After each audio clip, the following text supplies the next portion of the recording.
What's up, everybody? We're back here for episode 36 of the Pitside podcast. It's been a pretty exciting week, and obviously you guys have probably seen some exciting news, so we're going to dive into all that. It is just Roger and I this week, but I think we've got enough to talk about that it's going to keep everybody pretty busy. So we'll get started here in just a minute. Welcome to the Pitside Podcast, where we discuss the latest news and developments in the GForce Racing League, as well as other racing news inside and out of iRacing.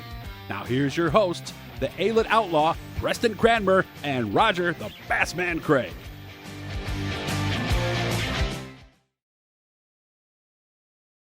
We're back, and as I kind of alluded to, it's been a really exciting week. So obviously we really only had a few official races. We finished off our Renegades and Rebels and Raiders seasons on championship night this past Monday, and the fixed 360 on Monday.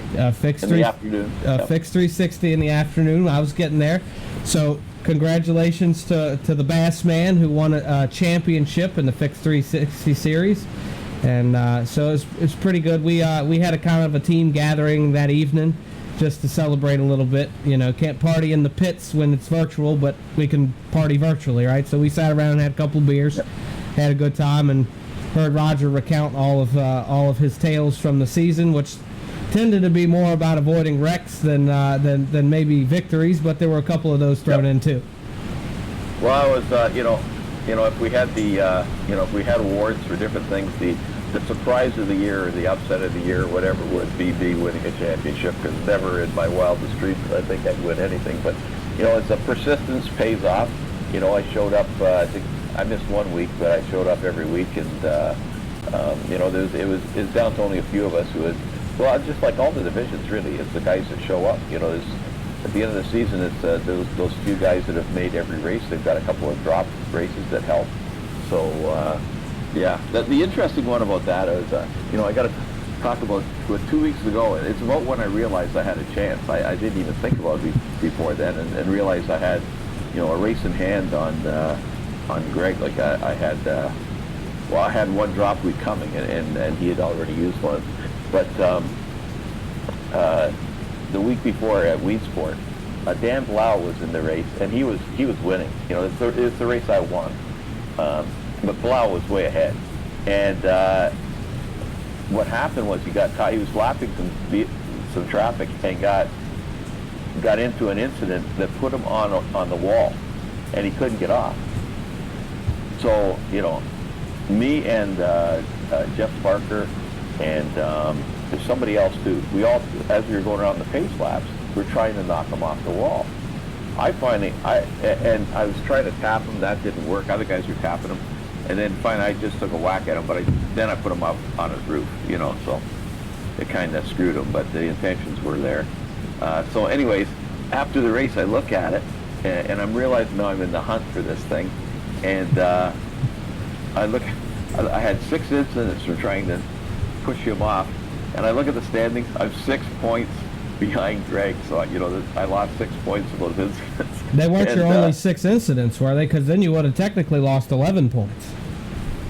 What's that? Sorry? If they had been your only 6 incidents too, you actually would have had lost 11 points. Yeah, I'm not sure if they were or not. But then that's what happened on the last night. I was running third. I think Greg was running fifth. So I thought I was in pretty good shot, and I had 0. This is a rarity. I had 0 incidents going. I was lapped 27 of 30, and I won't mention names, but anyways, there was an incident where somebody was on the track, and in their efforts to get off the track, get to the infield, they were driving down the track kind of backwards, and hit me head on, and sent me to the infield. My whole hood blew off. And I'm thinking, those were the 5 bonus points. I was 3 laps away, and I was going to get 5 bonus points for, having a 0 incident race, which might be the first time in history. And the room was a little bit blue that night, or that afternoon, but I still survived. And that was a great moment in sports in Roger Craig's history, I guess you could call it. So I've won a plaque from Andy Patton, which is pretty incredible, really. Well, you've been saying for season after season that you're going to get them to make you a participation trophy, and now it's not necessary. I got pretty tickled. Bill Calder is with some of the changes, which we'll get into here in a few minutes, is starting to do, and he has in the past too, but the write-ups for our team. And I got really tickled, and again, I also won't mention names, but he was given the write-up, and he ended it with the incident caused Roger to use words that were not befitting a champion. Which, if you've ever been in a room when Roger gets run into, you would understand. It's pretty funny and pretty fitting, but it was pretty funny. Easy to digest after you win a championship too. I should be following that advice that I give on the race chat, that it's mother's rules. If you can't say something nice about somebody, don't say anything at all. But evidently that doesn't apply to the Discord rules. So, no, absolutely not. If it did, I would have to leave. It's one of those things too, after the fact, you really regret saying all that when in fact you won a championship and now you look like a real douchebag. But I'll take it anyway. I can get it anyway. So that was a highlight for me for the season, that's for sure. Totally unexpected. And then I went into the Rebels race, having to get my IL down just to stay in there and not be demoted. So it went from the ecstasy of victory to the it wasn't agony of defeat, but I was quite happy to follow her around at the back and to try to stay out of trouble. So yeah. Anyway. Well, I tell you what. Why don't we take a quick break, and then when we come back, we'll jump into all the big announcements that I'm sure everybody's seen, and we can dive into some of those details.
So I teased everybody a little bit. I definitely want to get into all that stuff. But before we do, I did want to just say congratulations to all our champions. Probably something in the past we've done a bad job of kind of announcing. And we have 17 divisions. So if it looks like I'm reading, that's because I am. There's no possible way I'm going to memorize all of these. So our Renegades champion was Blake Chapman. We had him on last week. He'd also won the Hometown Heroes 410s. The Garrett Pepiat won our Rebels championship. Jeff Flaro won our Raiders championship. Rustlers was Patrick Spangler, which we've been looking at divisions this past week, and I noticed Patrick Spangler finished pretty high up in all of the divisions he ran in, even the ones he transferred through to. So he's definitely a force to be reckoned with. Obviously, our Fixed 360 champion lucked into it, and Roger Craig. Super late models, no surprise here. Aiden Young loves asphalt racing. Nick Vickery won our 305 series. We also had him on last week. Hope everybody got to see that. And that was a great duel, too. It really was. It really was. Now, the other interesting one from Hometown Heroes was the Legend Series, and Lane Snook won that. It was a 4-week series, so we did give everybody one drop, just because you can't always make those, and they were kind of spread out. So Lane won with just 3 races because he did have to miss one. Still won the championship just running the 3, which I thought was pretty cool. Kyle Parker won our 358, our small block modifieds. That was the fixed 358s that ran during the day. Connor Ross won the small block series. Kyle Parker also won the big block series. Greg Boydell won retreads. Were you in the running for that one? Yeah, me and Barker were also in the running for that one. If I remember looking at the point totals, Greg was way up there though. Like he had really cranked out a lot of points. Yeah. Pickups was Charlie Bragg. If you run with him on Saturdays too, he's definitely a good asphalt racer. Josh Gerlach won the midgets. David Garman won pro late models, and the least surprising of them all, no offense to anyone, but Bob Light won skippies. I think if anybody's run skippies, you knew that was going to happen. I'm pretty sure that in the time he's been running, he has not lost a single race. I think he lost one technically because he wasn't there. And how many incidents for the season? I do not know. You didn't put that on the list you sent me to read. 0. That's pretty incredible. I mean, because you think even about if you're it. in the lead. Off tracks are incidents, right? And in those series, it's real easy to drop a couple of tires off the track and get it off track. So that's really saying something. Bob Light is a talent. He's hard to beat. I know there's some changes coming with that series, so I don't know if changing cars will make him more beatable, or maybe it works to the opposite. And it's going to be interesting, that's for sure. Yeah, for sure. So all that said, congratulations to these guys. But I think the bigger story is some of the announcements we've seen come out in the past couple of days. So, but before you go away from that, the other interesting thing is 17 winners, only 2 duplicates. There are 15 unique winners out of those 17 divisions. That's crazy, man. That's just crazy. It is crazy. And also, I think we had several first-time winners this season, too. I think last season we saw a lot of repeats, but this season it was a lot different. I mean, Blake Chapman was one of those duplicates, but still, like, it was his first. That may be incorrect now that I think about it. I think maybe he had won a championship previously. But nonetheless, there were still bunches of guys that had not won a championship with GForce before. I'm not sure he had. He's won in other leagues, but I'm not sure he's won in ours. Go back and watch. Now, maybe it was a charity event or something, but if you go back and watch the podcast from last week, there's an A&J Custom Creations plaque hanging on the wall behind him. No kidding. So I didn't notice that. He had won something, but I'm not sure what it was, and we should have asked for sure. We should know, but it's just too many divisions. Too many people. But but I mean that's great. And the one name missing this season is Stephen Goldner. It's true. The three-peater couldn't 4-peat. He was up there. He was in the the running in a number of divisions.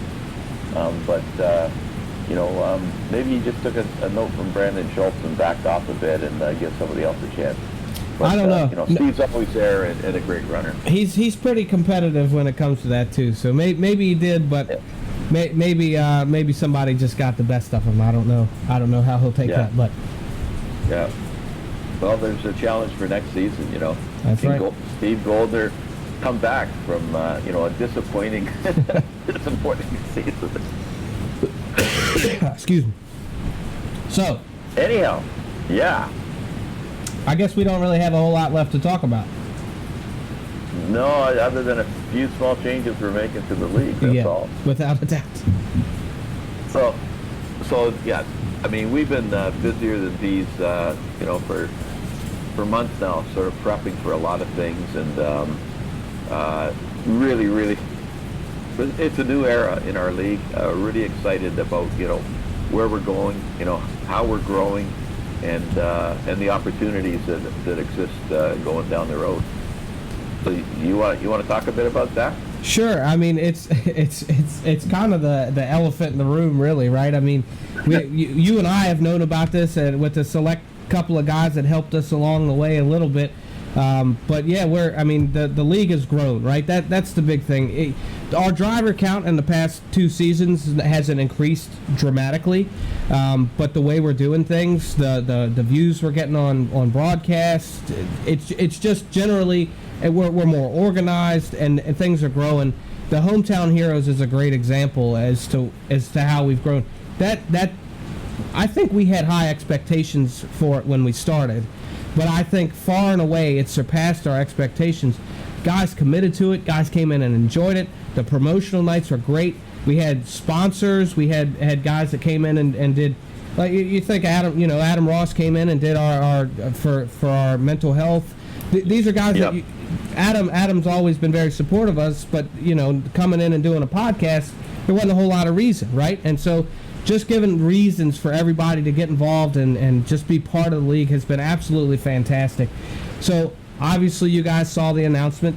We won't be GForce Racing Leagues any longer. We're going to be changing to the Coast to Coast Racing League. So the logo that's right there will disappear. We'll have a new overlay for our podcast, and we're looking forward to doing things bigger and better. One of the biggest things that we've got is we've got a title sponsor now, and that's something that I've been kind of whispering in the background for a while, and it didn't necessarily make sense before this season. But you see the big, we try to emulate these real racing series, and you see the World Outlaws and the All-Star Circuit of Champions. They have a title sponsor. It's a way to legitimize what we're doing, and we have a great partner in Cool Ray, and if you don't know, that's Andy Piercefield, who's I believe the owner of that. Maybe not. Yep. He's the president of a major organization. Yeah, it is, and so there's some other connections there too that they may end up popping up, but it seems like a real good partnership between us, and we're going to be able to do some big things just because of that as well. So not only will we be the Coast to Coast Racing League, we will be the Cool Ray Coast to Coast Racing League for the foreseeable future. This is for a calendar year. It's not a single season kind of thing, and based on some conversations, there's not really any end in sight. So it's very exciting times. I mean, we're in a different place than we were a season, 2 seasons ago, as far as not that we ever had a grim future, but there's a lot less for us to have to think about from season to season now. Yeah, and a little bit of background on Andy. Cool Ray, they're significant. So he sponsors an Xfinity car in NASCAR, and I've also seen pictures of the Atlanta Braves, and behind home plate there's the Cool Ray logo. So we're really excited to have him on board.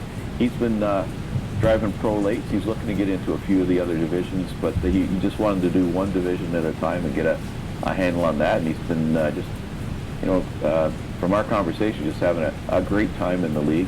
So we're excited about that. But it's not only that. So we'll be the Cool Ray Coast to Coast Racing League.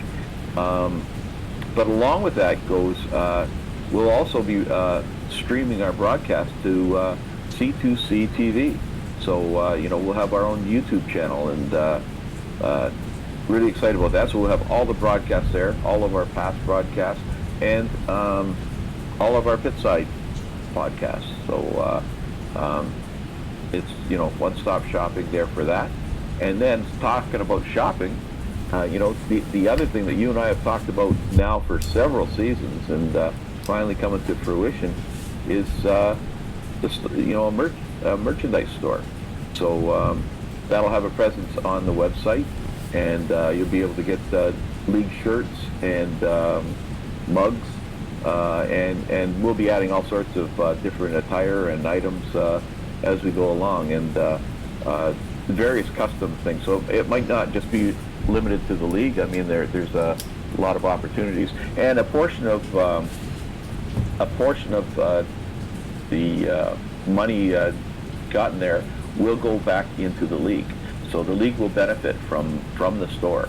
So it's another revenue stream that we can help to fund the league. So excited about all of that. And there's been a lot of work going on in the background for we actually had a project plan because there's, I think there's 190 items on the plan that we had to get completed in order to, to be successful. So a lot of that, the plan's not over because we're this week, and it's a reason why we're taking an extra week off here. One was to give the reviewers and the admins a break. Everybody's, we can see it towards the end of the season. A lot of guys are suffering burnout, and especially, you people like John Hine and John Short. Those guys are just absolute workhorses. Bill Calder, the hours, they're put in. But the reviewers too, they put in a ton of hours. So we're giving them a break. It also gives us a chance to get the whole rebranding thing done. And, we'll come out the other side even more organized and better than ever. But, the schedule's out. Excited about the schedule. I think we got some really cool stuff. We're downsizing a little bit because of the summer, because, COVID's ending. I want to be outside. I'm sure everybody does. I want to be at a racetrack, and so, we're cutting back a bit, but not all that much, really. Yeah. We're still supporting a ton of divisions, but a little more laid back for the summer, and then the fall. Like, look out the fall. We're just going to come out like gangbusters again for the fall. I'm excited about the summer. I'm excited about the fall. So we still have more plans going forward, and just excited about the whole thing. Yeah, and so it's there's you're right, especially about the as far as cutting back. In a lot of ways, we are cutting back a ton, but we really haven't lost a whole lot. I mean, we weren't able to add the UMP cars to the schedule like we had wanted to, but other than that, we're not really losing anything. Some of the things that are getting shuffled around will go into the like the Hometown Hero series. And so instead of being a full division, it might be a an every other week kind of series or that. The schedule's out, so I recommend going and taking a look at that. I'm sure it's been posted on Facebook at this point. So that being said, Hometown Heroes, we're obviously moving away from Cedar Lake. I saw some conversation back. You made a post that something big was coming on Thursday, and there was some conversation, and I love it. It's one of the reasons I think sometimes taking these weeks off are good, because people are kind of wondering what's going on. And as much as I don't want to leave people in the dark, creating some of that like anticipation, I guess, is a good thing. And so Lane and Donovan were going back and forth about where the Hometown Heroes series was going to be. Lane obviously, without a doubt, wanted to keep it at Cedar Lake. I mean, he dominated every race he was able to run. And so, well, we labeled him the mayor of Cedar Lake, so it was his track. Yeah, and so and then Donovan was looking for I think he asked for Knoxville and another one, which, you know what, I will Lanier, that's right. And Lanier's garbage track. No offense to Donovan, but I can't stand the track. It's the worst one. But Knoxville isn't a bad suggestion, and I think if we had not gone with the one we went with, Knoxville may have been the next one right behind it. But we are going to go to Lernerville, and I think Lernerville is a fantastic choice. The racing is always great. And you know what? Wednesday nights are about putting on a great show. That's the biggest thing. As much as Monday nights and other nights are about being competitive and having the best, most fast guys in every race, Wednesday night is about being competitive, but it's also about the show, right? It's a little bit different. And Lernerville always puts on a good show. You've got great racing, and then you've got guys just shooting off the track. And with Joe White announcing, it's going to be fantastic for an entire season. There's no doubt in my mind. It's going to be great. I have to admit, though, I'm totally ticked off. I thought I-55 would be coming on board, it'd be released this season.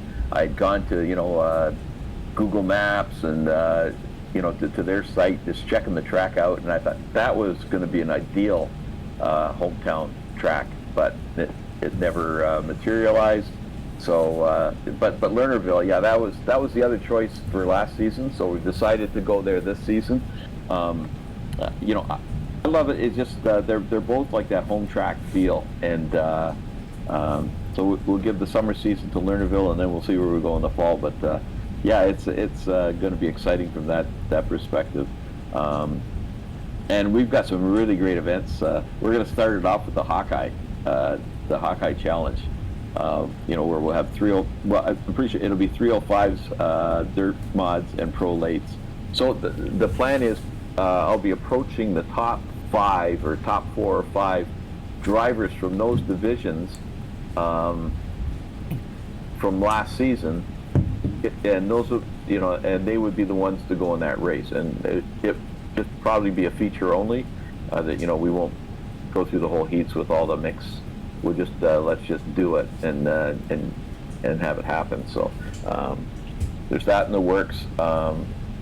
Just all sorts of. We got some great nights planned. A lot of causes and awareness stuff. And we've got a couple of nights we've left open on purpose. Yeah. If there's anybody out there that would like us to promote something, or we've already got 2 memorial races planned. If anybody has somebody, a loved one who is a big race fan or whatever, we'll do a memorial race, Hometown Heroes, and we'll do the 4 wide salute and the whole thing with the missing man. It's I'm excited. And the Formula V's, we've got it's just going to be a matinee, but it's going to be the Skippies and Formula V's. We ran a couple of races with those 2 cars, and they complement each other great. So that should be exciting. It's a matinee. Hopefully there's more people available for matinees because, the average age is 38, so everybody's not off for the summer from school or anything, but, Lane will be showing up, and, Blake and a few of the others, I'm sure. So it should be another great season. Yeah, for sure. Yeah, it is. I will say, when I'm sitting at work and I'm hearing team chat, about how good the race was, or so-and-so won, or whatever, it really can be kind of discouraging in a way, because I know you guys are off having fun, and y'all run some fun stuff too. I've been dying to run that super late model series, which I don't know that's running over the summer, but y'all were running that super late it's not, asphalt series, and I really wanted to run that with you guys, so maybe I can convince you to do a fun run some night when we've got a free time. Hey, we'll do that. We'll have a fun this week coming. It'll be on the schedule already. That we'll be running a super late one night, and I'll talk to you after the show's over. We'll figure out what night you want it. You'll get a preferential treatment here. Cool. Yeah. So that sounds good. There's that, and and I guess you talked about the whole team chat and stuff. We should mention too that the Coast to Coast Racing Team. When we looked for another name for the league, we were trying all sorts of things, and it kept coming back to Coast Racing League. It's been there since the beginning, but it just makes it really describes the league. And so our team gave up its name, basically, and we're now known as the Can-Am Racing Team, or CART for short, which will have 3 divisions. I'm going to maybe too much detail here, but there'll be the KSR competitive division, Malcolm's Mills, kind of like the B division, I guess you call it, and then Station 34, that Gary, will be looking after. So, so that was just so there wouldn't be any confusion between the two. We renamed the team to Can-Am Racing Team. And if you go look at our Facebook page now, it's still going to say Coast to Coast Racing. We have attempted to change it. It's Facebook's silly rules. You have to give it 14 days. So I don't know exactly when that hits, but it should be sometime this week, and everything should balance out the way it's supposed to. Yeah, exactly. And we've got a few more posters and stuff on there. Nathan Aldrich and Jeff Barker and Bob DeGood have joined the team. So, and Bill Calder's son Rick, who is making his debut in iRacing, he's going to be on Station 34. So, some cool things there. And just excited about everything, buddy. And I think the other thing we might want to talk about is the great relationship that we've had with Ohsweken Speedway and GForce TV. Nothing but great things. But with COVID, and the issue is that Ohsweken didn't run a race last season.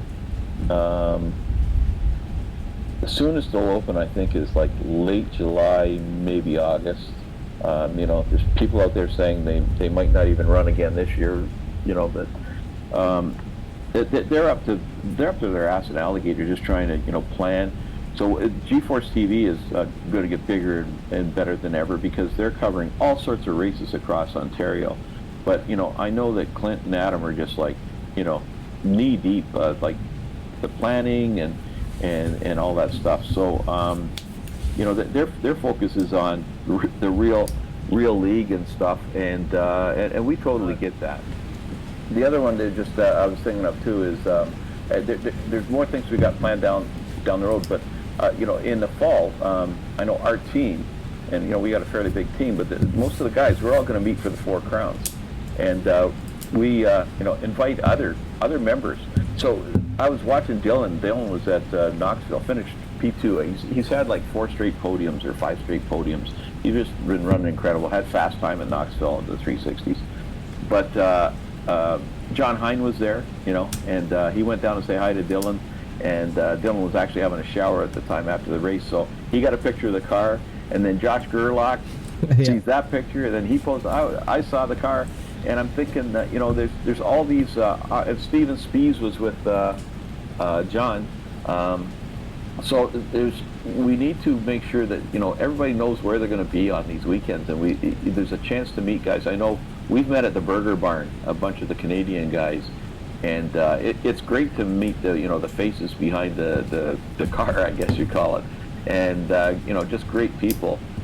So if you're going to be somewhere, just kind of mention it or whatever. And I was watching a race in Michigan. Dylan was up there racing, and Garrett was there, and then he went down and said hi to Dylan. And I always try to say hi to Dylan because Dylan's away from home for the whole summer, and he's a real family person. So I think it's always a nice touch that he just hears something. Kevin Fry's done the same thing, had chats with Dylan and stuff. Roger says hi type thing.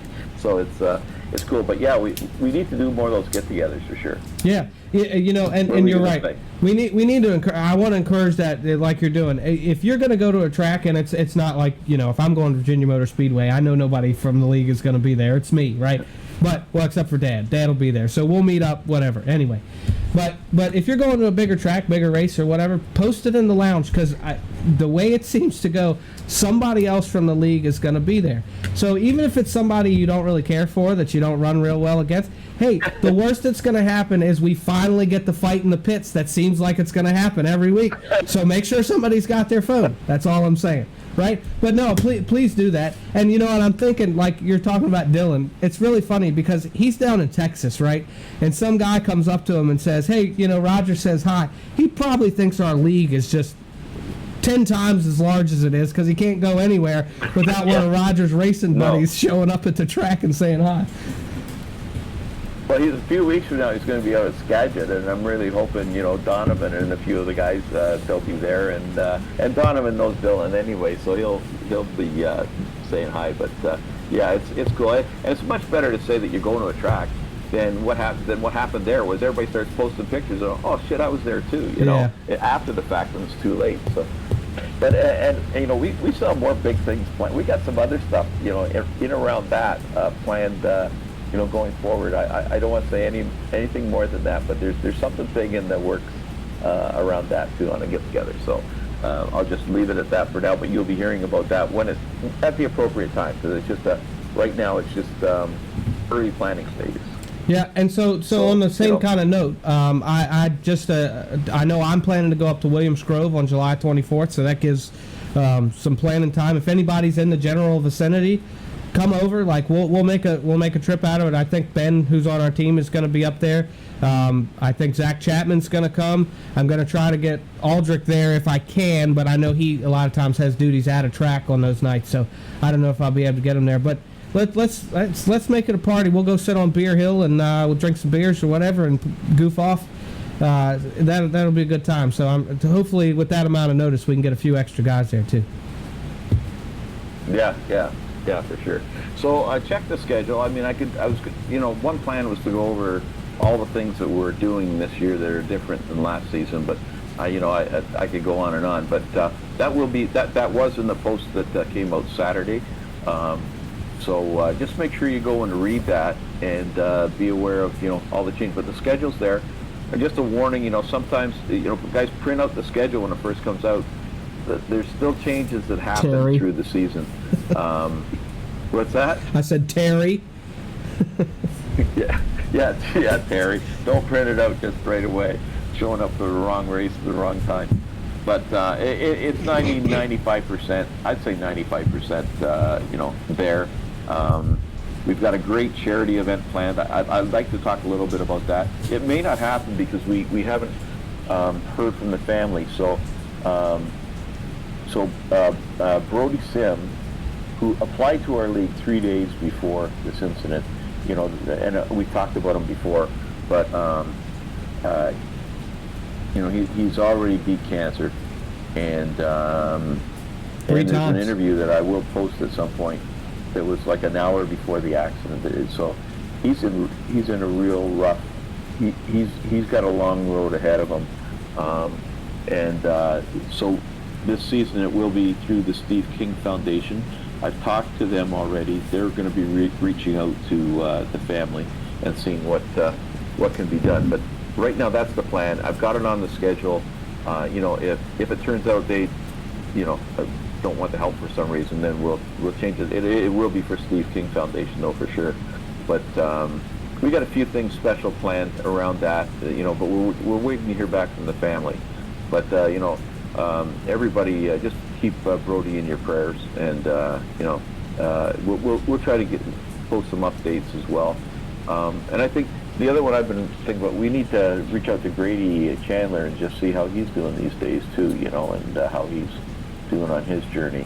Yeah. So, but we try to be sensitive to the family's needs and their privacy, etc. So we'll see what we can maybe find out through the Steve King Foundation. It's they're more professional at reaching out to the families, knowing what to say, what to do. So can't say enough about Steve King Foundation. Yeah. And we'll be having a special night for them on Hometown Heroes. And